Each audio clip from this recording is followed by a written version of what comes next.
उपनिषद जे आपण ऐकलं त्याचं जरा तलवकार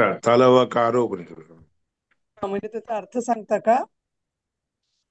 तलवकार म्हणजे तल म्हणजे खालची भाग अत्यंत कमी कमी असणारी हे स्थिती.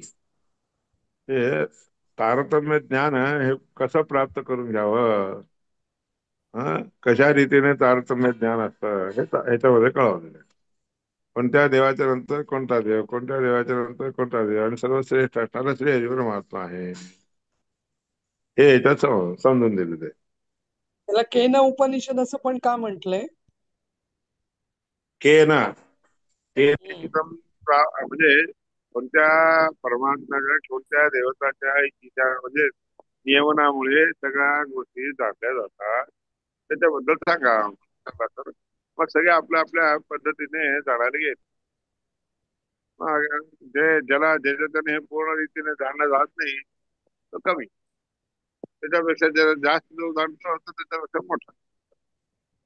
तारतम्य ज्ञान ऐकून विष्णू परमात्म्याला जाणून घेणाऱ्या लोकांच्या हिशोबाने तारतम्याचं ज्ञान कोण कोणापेक्षा मोठा आहे हे तर मेन तेच सांगितलं. तलवकार तलवकार तल म्हणजे तळ.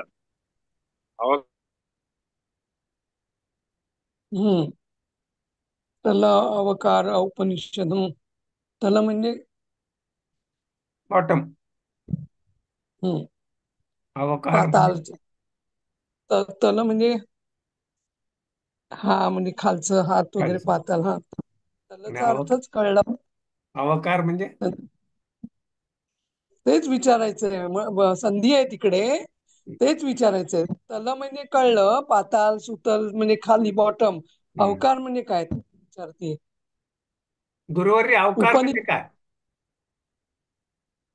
संधी आहे तिकडे. हा, ठीक आहे. त्यांचा नीट ऐकायचं होत नाही. आज ठीक आहे, होणार नाही. ठरवा. एकादशीला ठेवा शिल्लक. एकादशी मी म्हणून रेकॉर्डिंग बंद आपल्याला करतो. छांदोग्य उपनिषद सुरू झालं